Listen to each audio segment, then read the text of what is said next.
கடகராசிக்காரர்களை பொறுத்த வரைக்குமே ராசியிலேயே செவ்வாய் யோகாதிபதி. அடடா அடடடா. கடகராசிக்காரர்களுக்கு குருஜி நீங்களா அப்படி பேசுறது? வழக்கமாக கடகராசிக்காரங்களை வச்சு உலகம் ஃபுல்லாக கடகராசிக்காரங்களாம் ஒரு சங்கம் வச்சாங்கன்னா அவங்க ராம்ஜி தான் தேடிட்டு இருப்பாங்க. அப்போது கடகராசியிலேயே ராசியிலேயே செவ்வாய் 5 கூடிய யோகாதிபதி. யோகாதிபதி செவ்வாய் ராசியில் இருக்கிறார்.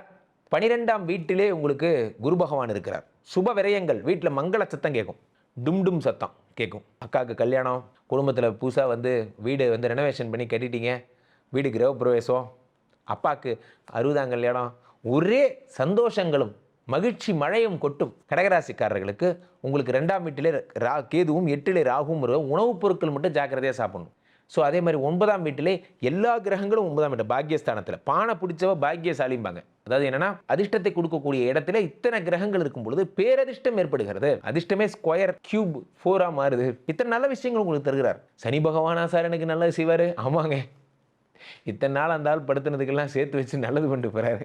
புத்தாண்டு பிறக்கும் போதே நிறைய பேர் சொல்கிறாங்க சனி பயிற்சிங்கிறது எனக்கு கன்ஃபியூஸாக இருக்குங்க. பாருங்கள், உலகமே எந்த வழி ஏற்றுக்கொள்கிறதோ அதை ஏற்றுக்கொள்ளுங்கள். திருக்கணித முறைப்படி மார்ச் 29 சனி பயிற்சி ஆயாச்சு, விட்டுருங்க, அவ்வளோதான். நீங்கள் பயப்பட வேண்டிய ஒரே விஷயம், நீங்கள் லேண்ட் வாங்க போகிறீங்க, வீடு வாங்க போகிறீங்க, செவ்வாய் உடம்புலேயே இருக்கிறதுனால சகோதர பாவம்லாம் நல்லா இருக்குது, எல்லாம் நல்லா இருக்குது. நீங்கள் பயப்பட வேண்டிய ஒரே விஷயம் ஒன்று தான். என்ன அப்படின்னு பார்த்தீங்கன்னா ஆக்சிடென்டல் பீரியட். ரொம்ப ஜாக்கிரதையாக இருக்கணும். கடகராசிக்காரர்கள் வண்டி எடுக்கும்போது முருகா முருகா முருகா முருகா முருகா முருகனை கும்பிட்டு எதாக இருந்தாலும் முருகனை கும்பிட்டு ஆரம்பிங்க.